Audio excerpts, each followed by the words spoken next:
Vamos lá, gente. A gente parou na idade mínima. Voltando. Podemos? Vamos lá. A gente parou na idade mínima, gente. Ih, tá faltando uma colega. Desistiu não, né? Manda ela voltar que ainda dá. Cadê? Aí, ela aí. Tava falando de você agora. Pensei que você tinha desistido, pô. Falei, não vou começar enquanto ela não voltar. Não desisti nada. Não desiste não, hein? O negócio é até passar. Entendeu? Se não deu certo é porque ainda não acabou. Vamos, é motivacional. Não, eu não gosto desse estilo não, mas... Vamos lá, gente. Tem que passar, é isso. A idade mínima para os cargos é uma das condições de elegibilidade. Aquela questão, usando o exemplo da carteira de motorista, né? Que você só pode ter com 18 anos. A gente aqui no Brasil, a gente adota o critério só de idade para alguns cargos. Então, você tá para presidente e senador, são 35 anos. Para governador, e aí tudo sempre o vice, tá, gente? Para 30 anos para governador. E eu botei aqui para vocês tomarem cuidado, que é a data da posse, porque aqui embaixo tem a pegadinha. Vamos lá, 30 anos para governador, 21 para deputados, qualquer um, federal, estadual ou distrital, e 18 anos para vereador. Aqui tem uma pegadinha, para quem está estudando coisa antiga, toma cuidado, porque isso mudou. Antigamente, esse vereador aqui também era na data da posse. E aí o que a gente tinha? A gente tinha um jovem de 17 anos concorrendo à eleição e podendo fazer qualquer arbitrariedade, que ele não poderia ser punido, que ele é inimputável.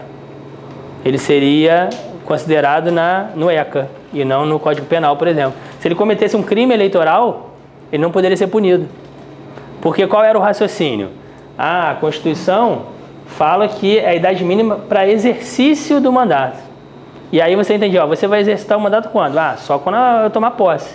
Se for, no caso de vereador, não é 1º de janeiro. No caso de vereador, depende da Câmara de Vereadores. Na maioria das vezes é 2 de fevereiro. Você passa o mês de janeiro todo ainda com a Câmara antiga. E aí no dia 2 de fevereiro ele teria que ter 18 anos. Isso gerava para a Justiça Eleitoral um problema. Não era muito fácil de acontecer, né? Porque primeiro é só para vereador. E segundo, tinha que ter um doido, né? Que conseguisse financiamento para aos 17 anos alguém bancar ele. Esse ano, o vereador mais novo parece que teve 20 anos, 21 anos. Não chegou ninguém nessa faixa aqui, não. Então, com 18 anos, a gente tinha pessoa com registro de candidatura, com 17 anos, podia fazer campanha. Às vezes ele não podia, pelo ECA, ele não poderia estar na TV de determinado horário da noite, mas ele podia fazer propaganda eleitoral. Aí a gente tinha essas excrescências. Aí, recentemente, a Lei 13.165, a nova reforma eleitoral, mudou isso para a data do registro, que é e aí, a lei é bem direta, né? É o último dia para o registro de candidaturas. O último dia para o registro, vocês vão ver em outra lei eleitoral, é o dia 15 de agosto. É o último dia, data limite para os registros de candidaturas. Você vai ter alguns registros de candidatura posterior a isso, mas são exceções. Então a regra é dia 15 de agosto. Eu acredito que eles não vão cobrar nessa parte aqui 15 de agosto. Provavelmente eles cobrem quando for na lei específica. Vão botar 5 de agosto. 5 de agosto é antigo, porque você... mas eu acho que não em relação a esse tipo, não a posse. A brincadeira aqui é registro ou posse. A questão que o Beto está falando é em relação às datas para as convenções partidárias. Quando a gente fala de registro de candidaturas, a gente tem algumas datas, né? Que é a data início e fim para convenções partidárias. Aí depois você tem a data para registro de candidatura, data para substituições, que são datas distintas que precluem o direito. Se você não fez a convenção naquele período, você não pode fazer depois, entendeu? E aí você não pode registrar, é uma coisa condicionada à outra. Você tem que fazer a convenção em julho, até 5 de agosto, né? Fez a convenção, aí todo mundo que foi escolhido nessa convenção pode ser representado na Justiça Eleitoral até 15 de agosto. E aí essas datas que o pessoal brinca muito, mas na parte de registro. Na parte em relação à posse, eles vão brincar aqui no 18, porque aqui é decorar. Vocês têm que decorar essa tabelinha, mais uma das coisas que vocês têm que decorar, 35 anos, 30 anos e 21. Tem que tomar cuidado que algumas vezes eles botam 29, porque teve um projeto de lei baixando essa idade para governador para 29. Provavelmente algum deputado que queria ser governador, que tinha 28 anos, que propôs esse projeto de lei, porque ele não ia conseguir ser governador com 30, ia ter que esperar a próxima eleição. Não passou, então as datas que ainda são válidas são essas, e a idade mínima. Ah, tem limite? É igual no serviço público que com 75 anos agora é expulsória? Não tem. Então, você tem candidatos com 80, 90 anos, se quiser, não tem limite. Então, é só a idade mínima, não tem idade máxima, tá bom? É isso. Ainda no artigo 4º, isso é tudo do artigo 4º, do 14º, tá bom, gente? Alguém chamou? Não. Vamos lá, são inelegíveis os inalistáveis e os analfabetos. O que é inelegível? São aquelas condições que a pessoa pode se candidatar. Então, os inalistáveis, a gente vai lembrar lá do que a gente falou na primeira parte da aula, são os estrangeiros e os conscritos. Quem não pode tirar título de eleitor, né? Inalistável é uma palavra muito complicada. Quem não pode tirar título? Estrangeiro e conscrito. Essas pessoas, por não terem título, como é uma condição você ter domicílio eleitoral, ela não pode ser elegível, porque se ela não tem título de eleitor, ela não tem o domicílio na circunscrição, ela não tem uma série de requisitos, logo ela não pode ser candidata. E a outra é o analfabeto. O analfabeto, o voto dele é facultativo, mas candidatar ele não pode. Então, a gente tem até, inclusive, no registro de candidaturas, a necessidade de apresentar uma documentação, ele tem que comprovar a escolaridade. Se não tiver o comprovante de escolaridade e o juiz entender que há alguma suspeita de que aquela pessoa é analfabeta, ele pode fazer um testezinho mesmo, ditado, pergunta, isso vai da cabeça do juiz. O que não pode acontecer, se vocês pesquisarem isso, vocês vão ver, é esse teste ser público, ser aberto, não pode ser um teste coletivo, não pode botar 10 candidatos aqui nessa sala e mandar eles fazerem uma provinha. Isso é proibido porque o Supremo Tribunal Federal, o TSE, já entenderam que isso fere o famoso princípio da dignidade da pessoa humana. Porque você vai botar aquela pessoa num ambiente coletivo onde todo mundo está sabendo que ela está fazendo uma prova de alfabetização, constrangendo aquela pessoa. Então, o TSE já falou que pode haver esse teste, o juiz pode fazer, apesar da discussão séria sobre a capacidade de um juiz que não tem uma formação educacional, né, de professor, para aplicar um teste de alfabetização. Entendeu? Apesar dessa discussão, o TSE já falou que ele pode aplicar esse teste e varia, não tem na lei dizendo qual teste é esse. Tem gente que faz um ditado, tem gente que manda escrever uma carta. Escreve uma carta para mim dizendo por que você quer ser candidato. Entendeu? A intenção é saber que a pessoa sai daquela situação mecânica de desenhar a assinatura. Entendeu? Porque nem isso a gente tem bem claro o que é o analfabetismo. Até os educadores discutem em relação a isso, entendeu? Porque a gente tem o semi-analfabeto. O semi-analfabeto é o quê? Ele é um não analfabeto. Então ele pode ou não pode ser candidato, entendeu? Aí tem essas discussões, mas em regra ele vai pegar só isso, vai pegar o texto da lei se é analfabeto ou não. No máximo eles pegariam na parte de registro de candidaturas, quando vocês forem ler a lei 9.504, a parte do que tange de registro de candidatura, é a aplicação desse teste. No máximo é que a prova pode avançar em relação a isso, salvo de analista da área judiciária, se na parte de redação criar algum caso sobre isso. Mas na parte de múltipla escolha, no máximo é se ele pode ou não aplicar esse teste. Entendeu? Mas essa fase aí de se avaliar se o candidato é analfabeto ou não, é uma fase assim de elegibilidade, de condições de elegibilidade. Isso. E por que aconteceu o tiririca das pessoas questionarem que ele era analfabeto depois de ele ter sido eleito? O colega está perguntando sobre a questão do candidato Tiririca em São Paulo de questionar a falta de alfabetização dele. É aquilo que eu falei para vocês. O conceito de analfabeto, ele é vago, inclusive na parte educacional. Entendeu? Tem gente que cria índices de analfabetismo. E o candidato Tiririca, eu não sei o caso concreto dele, mas provavelmente ou ele apresentou um comprovante de escolaridade, porque as pessoas confundem falta de uma cultura educacional com analfabetismo. Entendeu? A pessoa pode ser humilde, mas se ela ler e escrever, ela tem totais condições de exercer o cargo público. E as pessoas falam, não, mas a gente... como é que pode você botar uma pessoa que mal sabe compreender um texto, mas sabe, para fazer uma lei? A gente tem que pensar que a democracia é o governo de todo mundo, não é o governo dos mais sábios, né? Isso é outro nome. A democracia, ela pressupõe a pluralidade, inclusive das pessoas que não têm muito discernimento em relação à legislação, por exemplo. Mas todo esse aparato tem todo um corpo técnico. Então não dá para você falar que é o Tiririca que faz a lei. Ele vai defender uma ideia e os técnicos do Congresso Nacional vão instruí-lo, vão ajudá-lo a fazer essa lei. O que acontece da questão do analfabetismo? Uma vez a pessoa tendo a ideia e essas pessoas, esse aparato técnico, ajudando ele a formular essa lei, ele tem que saber o que essa lei está escrita, para saber se aquilo que ele defendeu inicialmente como ideia é efetivamente aquilo que o corpo técnico deu a ele, entendeu? Por isso a questão do analfabetismo não poder. Agora, a qualidade da lei, ela não é maior ou menor em relação ao nível educacional do candidato ou do eleito.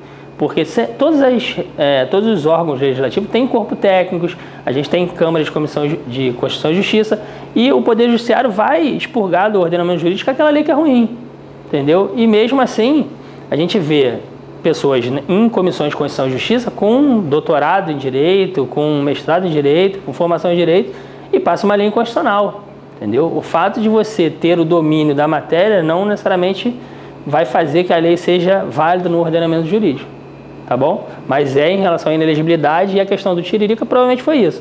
As pessoas levaram para o folclore, porque ele é uma pessoa que não tem numa questão visível, né? Que eu também nem sei se ele não tem. Às vezes pode ser que ele tenha criado um personagem de falar errado, às vezes o cara tem informação, mas ele criou um personagem para ele, tá bom? Eu sei que eu lembro na época que era avaliado se ele sabia realmente escrever ou não. Isso, então, se ele fez de forma documental, o juiz, se ele suspeitasse de alguma coisa em relação ao documento, ele poderia pedir esse teste, desde que seja de forma individual, sozinho, é o juiz com o gabinete dele, no máximo, entendeu? Não pode ser de forma coletiva, aberta ao público, não pode aplicar uma prova para todo mundo, entendeu? Marcar dia, cartão resposta, não pode isso, tá bom?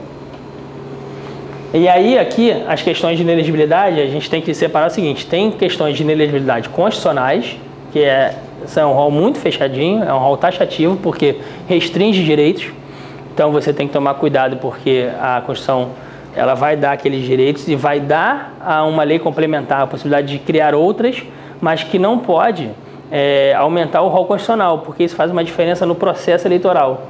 Porque as questões de inelegibilidade constitucionais, ela, por ser matéria constitucional, ela não preclui e ela pode ir ao Supremo. As questões infraconstitucionais, que são a da lei da ficha limpa, a lei da 6490, são infraconstitucionais. Então, se foi uma norma legal que estava sendo ferida, se você se fundamentar só nela, ela preclui. Se você não apontar essa inelegibilidade infraconstitucional no momento correto, você não pode fazer mais. E aí, você não pode levar isso ao Supremo. Vou dar um exemplo. Por exemplo, o analfabetismo é constitucional. Então, se você descobrir, depois do cara eleito, que o cara é analfabeto, vamos dizer que passou batido pelo juiz, tinha muito processo, passou batido. Aí alguém lá em novembro, antes dele ser diplomado, descobriu que o cara é analfabeto. Há uma ação, que pode ir até o Supremo, para atacar isso, porque é uma inelegibilidade constitucional. Se fosse uma inelegibilidade infraconstitucional, por exemplo, de condenação criminal, não vou lembrar agora uma infraconstitucional. Fala aí, Beto, uma inelegibilidade infraconstitucional. Se for infraconstitucional e ela for, vamos dizer que o cara tem essa inelegibilidade em abril, o registro de candidatura dele é em agosto. Ele já era inelegível em abril, mas registrou a candidatura dele. Você tem 5 dias para impugnar o registro de candidatura por esse caso. Se você não impugnou nesses 5 dias, precluiu o direito de impugnar. Entendeu? Você, ainda que descubra, aí em setembro, na véspera da eleição, você descobriu que o cara é inelegível, desde abril. Você não pode atacar isso na eleição. O cara vai ser eleito. E ele vai exercer o mandato dele. Porque o direito não socorre a quem atrasa. Entendeu? São as infraconstitucionais. A constitucional você vai levar direto. Tá bom? E aí vamos ver as constitucionais. O presidente, governador, prefeito e quem houver sucedido, e aqui é importante que isso aqui cai, cadê os 6 meses? O substituído no mandato, substituído, tá vendo? Os substituídos no curso do mandato, a legislação fala que isso é em 6 meses, tá vendo? 6 meses antes da eleição. O que significa isso? O presidente pode ser reeleito, a gente teve a emenda constitucional em 97, permitindo a reeleição. Só que ele vai permanecer no cargo só para o cargo que ele está concorrendo à reeleição. Se ele quiser concorrer para outro, a gente vai ver mais na frente, ele tem que sair. Então, vamos dizer, um presidente da República, ele quer ser governador do Estado, ele tem que sair 6 meses antes da presidência da República. A mesma coisa ao contrário. A pessoa quer ser governador, quer ser presidente e é governador, 6 meses antes da eleição, ele tem que deixar o cargo de governador, para ele se tornar elegível, porque senão ele vai cair no parágrafo 5º, que aí ele torna inelegível. É assim, é uma inelegibilidade que só vai atrair se você quiser. Tem algumas que são inatas da pessoa, né? O parente, por exemplo, o parente do presidente da República, ele é inelegível em toda circunscrição. Porque o presidente da República tem uma influência naquele território, então, para manter a lisura do pleito, torna-se inelegível essa pessoa. O contrário não acontece. Se você pega um vereador, né? Um prefeito, que é melhor, e ele quer ser governador e tem algum parente que é deputado estadual, por exemplo, não há essa inelegibilidade, ao contrário. Porque os cargos que geram inelegibilidade são os cargos do Poder Executivo. Se vocês forem ver, só atrai os cargos do Poder Executivo. A pessoa que é deputada, você nunca vão ver assim, tem uma inelegibilidade porque ele é deputado, da família dele, por exemplo. Não existe isso, só para cargo do Poder Executivo. Para concorrer aos outros cargos, nos 6 meses do que antecedeu. Isso aqui acontece também em relação ao vice.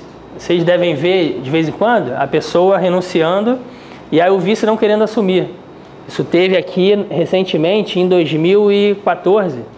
A presidente Dilma estava sendo candidata à reeleição, viajou. Aí o vice-presidente, o Michel Temer, viajou com ela.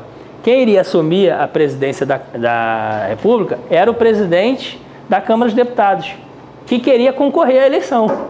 Se ele assumisse a presidência da República, ele ia se tornar inelegível. O que ele fez? Tirou licença. Entendeu? Aí assumiu o ministro Lewandowski na época. Porque se ele assumisse a presidência da República, ainda que por um dia, nos 6 meses que antecedem o pleito, ele se torna inelegível.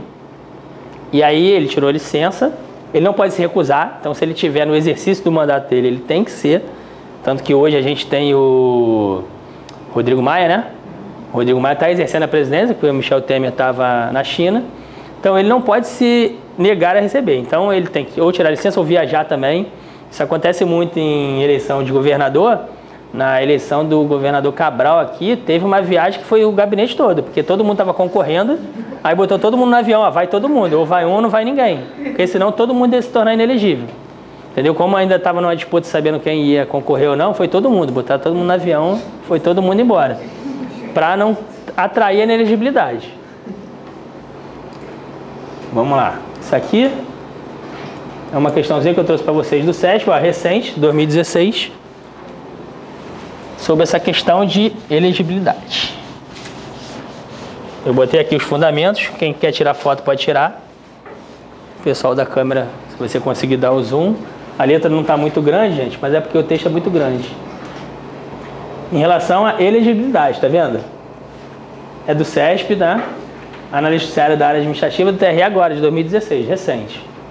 A aferição das condições de elegibilidade deve ser realizada até a data da eleição. Tá vendo? Ela não é até a data da eleição. Ela tem que ver as condições de elegibilidade até a data do registro de candidatura e ela pode prorrogar em relação a isso. Se for questão constitucional. Se for questão... Isso. Do registro, quando falar, ele tem que ver ali. Você pode avaliar questões depois, mas só as questões constitucionais. Tá bom? Isso está no artigo 11 da Lei 9, parágrafo 2º da 9.504. O número de candidatos, tanto quanto o seu nome, tem por fim identificar e serão sorteados a cada convenção partidária, mesmo no caso de candidato à reeleição. O erro aqui da questão está aqui. O candidato de reeleição tem a prerrogativa, se quiser, de manter o número para o mesmo cargo que concorreu. Então ele não pode, por exemplo, ele foi candidato a vereador, teve um número. Aí quer concorrer a deputado, quer manter aquele número, porque só tira um numeral, né? Porque o candidato a vereador são 5 números, são 5 numerais. O candidato a deputado são 4, por exemplo, ou candidato a deputado federal são 5. E aí ele mantém para aproveitar material de campanha passado, ele não tem essa prerrogativa, porque é só para o mesmo cargo. Então, se ele mudou de cargo, pode sortear normalmente. O partido pode, e normalmente o que acontece é que eles dão essa prerrogativa de número. O número é muito disputado porque é a propaganda dele, né? Se ele tiver um bom número, ele tem uma possibilidade de fazer uma campanha muito melhor, fazer um jingle melhor, ser mais fácil identificado pelo candidato, pelo eleitor, e o eleitor gravar mais rapidamente o número. Então, essa briga por número, isso chega até a dar morte, dependendo do negócio, porque a pessoa quer... A gente já teve um caso aqui, é caso concreto, né? Não vou citar nomes, mas teve sequestro relâmpago para a pessoa renunciar ao número de candidatura aqui no Rio de Janeiro. Entendeu? Mandamos para a Polícia Federal porque é caso de crime eleitoral. Entendeu? A pessoa ingressou com um número muito bom, uma outra pessoa que tinha um problema criminal, né? Tinha uma vida não muito, assim, benéfica, né? Queria o mesmo número e o rapaz não queria abrir mão. Simplesmente o filho dele foi sequestrado, relampagamente. Para ele abrir mão, aí ele abriu mão, a gente descobriu, ele chegou a essas informações e a gente mandou para a Polícia Federal para apurar. Entendeu? Essa questão de número dá pano para manga, gente. Questão C. Ser brasileiro nato, não nato, tá vendo? Constitui condição de elegibilidade para o cargo de governador, tá vendo? Aquilo que eu falei. Tá errado porque o brasileiro nato é só para presidente da República. Se aqui tivesse presidente da República, estaria certinho, tá vendo? Artigo 12, parágrafo 3º é a fundamentação da resposta. Letra D. Os analfabetos são inelegíveis em qualquer hipótese, apesar de serem alistáveis. Aí aqui, gente, eu botei... Esse é o gabarito, tá? Só para vocês entenderem o seguinte. Lembra quando a gente sempre fala, vocês já devem ter ouvido isso de todos os professores. Nunca, apenas, sempre, somente. É sempre você tomar atenção porque normalmente está errado. Esse é um caso que está certo. Então, aqui, nunca o analfabeto vai poder ser candidato. Aqui é nunca mesmo, não tem exceção. Essa é uma regra do direito que é absoluta. Você não vai ver nenhum lugar falando que ele pode ser elegível. Entendeu? Esse é o gabarito, está no artigo 14, parágrafo 4º da Constituição Federal. Vamos lá, para ver. Existe que o candidato, no prazo mínimo de 1 ano antes de sua inscrição, para o pleito fixe sua residência. Aqui é aquilo que eu falei para vocês sobre a brincadeira, sobre o momento. Tá vendo? É o prazo mínimo da sua inscrição para o pleito, ou seja, o registro de candidatura, que é 15 de agosto. E não é para o pleito. Esse 1 ano antes da circunscrição é da eleição. Entendeu? Não é para inscrição para o pleito. O que é a inscrição para o pleito aqui? É ele se registrar, que é o data limite 15 de agosto. Se você aplicar isso aqui, não, então ele tem que ter 1 ano antes de 15 de agosto para ser candidato. Está errado. Tem que ser 1 ano antes da eleição. São duas questões, 1 ano antes e a filiação são 6 meses antes. São as 3 que tem prazo. É da eleição e não do registro, né? É da eleição, não do registro de candidaturas. Sempre da eleição. A letra A aí é... A letra A. Mas não é data da eleição, não é a data correta? A aferição das condições de elegibilidade, só referindo na data... As condições são na data da posse para a idade, salvo aquela questão do menor de 18 anos. Tá bom? Você afere no registro aquelas condições todas para o registro de candidatura. Para as condições de elegibilidade no registro de candidatura, 15 de agosto, aí você tem um prazo para impugnações, abre-se um edital, fica 5 dias para impugnação. Havendo impugnação, o juiz tem que analisar o mérito. Algumas coisas o juiz pode conhecer de ofício, né, para quem milita na área do direito já, a justiça eleitoral tem muito isso, do juiz atuar de ofício. É diferente em outros ramos de direito que a jurisdição é inerte. Na justiça eleitoral tem muita coisa disso. A gente exerce poder de polícia, que é de ofício. As questões de elegibilidade e inelegibilidade podem ser conhecidas de ofício, porque o que acontece? Uma pessoa do povo, ela não pode representar, né, atacar uma candidatura de uma pessoa, ainda que ela saiba, ela não tem legitimidade para isso. Só quem pode fazer é o candidato, o partido político ou o Ministério Público, que podem atacar, representar contra uma candidatura, impugnar a candidatura, né? A pessoa do povo, o que ela faz? Dá notícia de algum problema para o juiz. Ela dá uma notícia de inelegibilidade, ela dá uma notícia de falta de condição de elegibilidade para o juiz. O juiz analisa, no meu modo de entender, até prevendo o novo CPC, né? Em relação ao artigo 10 do CPC. Da a parte contrária, ainda que seja um prazo curto, né? Por causa dos processos eleitorais são muito rápidos, a oportunidade de se defender daquilo, mas não precisa ninguém impugnar. O juiz, com base naquela informação, ele pode indeferir o registro de candidatura da pessoa. Sem ninguém impugnar, sem o MP impugnar, o juiz pode indeferir aquele registro de candidaturas, com base nessa notícia. Ele não impugnou propriamente, não é o termo que se usa, ele só pode dar notícia, mas o juiz, ainda que não tenha essa impugnação, pode indeferir o registro de candidatura dessa pessoa. Tá bom? Posso avançar? Pode?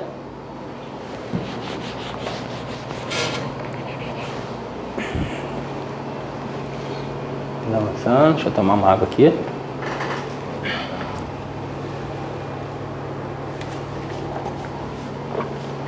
Vamos lá, gente. Parágrafo 7º. São inelegíveis no território de jurisdição do titular o cônjuge dos parentes consanguíneos ou afins até o 2º grau ou por adoção do presidente, do governador, do território, do Distrito Federal, o que é substituído nos últimos 6 meses anteriores ao pleito, salvo se titular já de mandato eletivo. Aqui é a famosa inelegibilidade reflexa, ou seja, o parente da pessoa fica inelegível dependendo do cargo que o marido ou o parente ocupe. Aqui o que pega muito é 2º grau, vocês têm que decorar isso. E aí vocês têm que perceber o seguinte, que se você for no Código Civil, marido e esposa são parentes? Pelo Código Civil, não são parentes.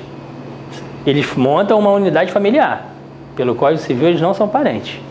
Mas, para fins eleitorais, essa unidade familiar atrai a inelegibilidade.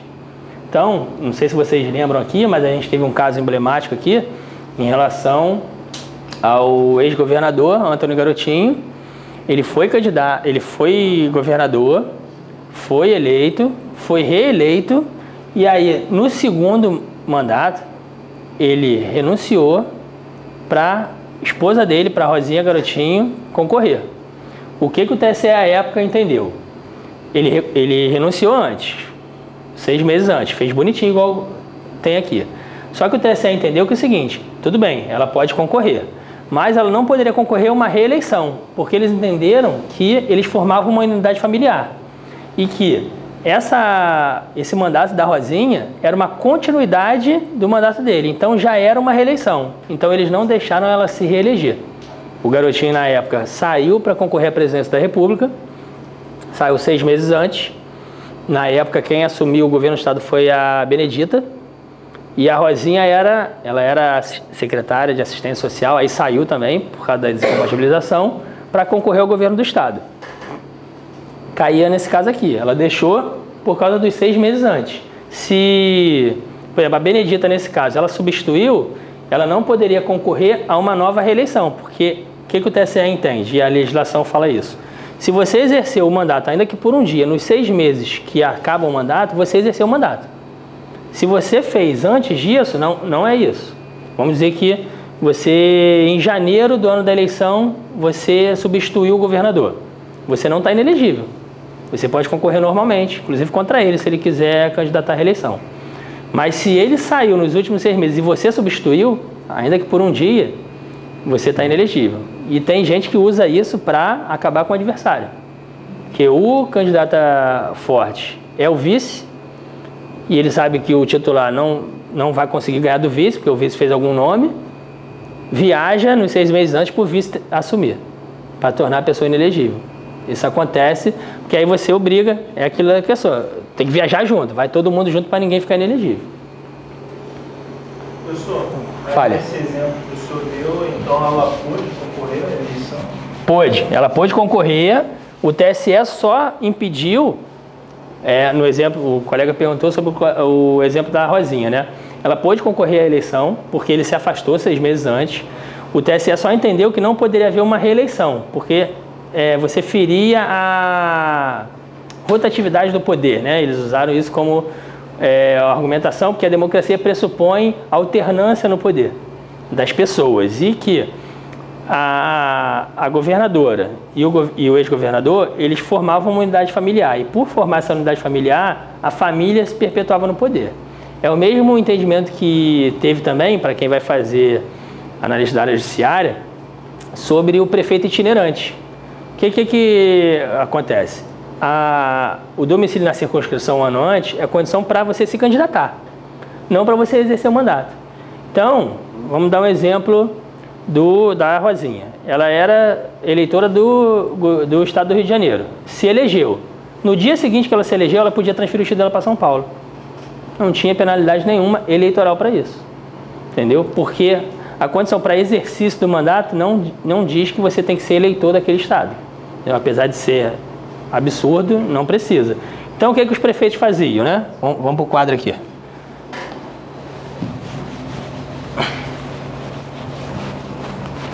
O que o prefeito fazia? Como eu sou bom de geografia, eu vou desenhar quadrados, tá? Município A, município B. O prefeito vinha aqui, ficava 3 anos. Quando dava 6 meses antes, ele saía para concorrer aqui. Só que ele saía do cargo, mas 1 ano antes, ele já transferiu o título para cá, 1 ano antes. E aí concorria aqui. Aí era reeleito, aqui ficava um mandato, reeleito, aí voltava para cá. Entendeu? Ou ia para o município C. É o prefeito itinerante. Porque não tem limitação. O que a legislação fala? Você não pode concorrer ao mesmo mandato. Aí qual era a primeira interpretação? Que o mesmo cargo era o mesmo cargo. Então eu sou prefeito de município A, o mesmo cargo é prefeito de município A. Com a evolução da jurisprudência e para pegar essa questão, que era um absurdo, né? Você ferir a democracia com isso, a interpretação que passou a ser, é o mesmo cargo, então é prefeito em qualquer lugar. Então é possível você fazer uma reeleição, mas não é possível você ficar mudando de município e se perpetuando no poder. Entendeu? E aqui no Rio a gente teve, acho que em Itaguaí, a gente teve alguns exemplos disso, que a pessoa ficava em Mangaratiba e Itaguaí, Mangaratiba e Itaguaí. Não tem uma jurisprudência lá, pelo caso do Rosolino lá de Magé, que mesmo que não tivesse trocado o título, ele ficou inelegível no município do lado? O colega, o Beto está me lembrando aqui sobre a jurisprudência em relação a Magé, que teve aqui, sobre um candidato de uma família que também se perpetuou há alguns anos de poder lá, que se essa mudança, ainda que ele não tivesse, né, essa candidatura, se fosse município limítrofe, também geraria essa inelegibilidade. Essa ainda não foi consolidada, essa do itinerante já teve várias no TSE, porque isso acontecia bastante no Brasil. Essa do limítrofe ainda tem algumas coisas, mas em regra sempre é limítrofe, porque o cara também não vai para o cara é candidato em Itaperuna, né? E aí depois muda o município para Volta Redonda, porque ainda que ele faça tecnicamente, né, a parte legal, ele tem que fazer o nome dele naquela cidade, nem que seja 2, 3 meses, entendeu? Então ele tem que ser conhecido, então fica difícil ele fazer um município muito distante, entendeu? Mas normalmente o que acontece é limítrofe. Fale. O vice-prefeito, que ele ficou 2 mandatos, né? Vice-prefeito, vice-prefeito, aí no terceiro ele pode se candidatar a prefeito? A colega perguntou sobre, eu tenho que repetir, né? A colega perguntou sobre o vice-prefeito que acompanhou o prefeito, foi reeleito como vice-prefeito, ficou 2 mandatos como vice-prefeito, se ele pode concorrer ao cargo de prefeito. Ele pode, porque o TSE, até para pegar essa questão do itinerante, é para o mesmo cargo. Então, ele foi candidato a vice-prefeito. Ele não poderia concorrer a uma terceira vice-prefeitura. Entendeu? Vamos dizer que o candidato A e B, né? Veio o candidato A e B, a primeira eleição. Candidato A e B. Segunda eleição, candidato A e B. Ele não poderia vir na terceira, candidato C e B. Isso não pode. O B não pode ser 3 vezes vice. Mas ele poderia vir na terceira eleição como B e D. Isso não teria problema. Desde que, no segundo mandato, ele não tivesse substituído o A nos 6 últimos meses. Senão ele se tornava inelegível. No terceiro não pode candidatar nada, né? Como? Não, se ele tivesse substituído no terceiro... Não, se ele substituiu aqui, nos 6 meses, ele fica inelegível. Aí ele não pode vir aqui. Ele fica inelegível para o mesmo município. Entendeu? Porque aí a gente cai na regra constitucional. Porque aí ele substitui, é como se ele fosse prefeito, entendeu? E aí ele estaria no segundo mandato.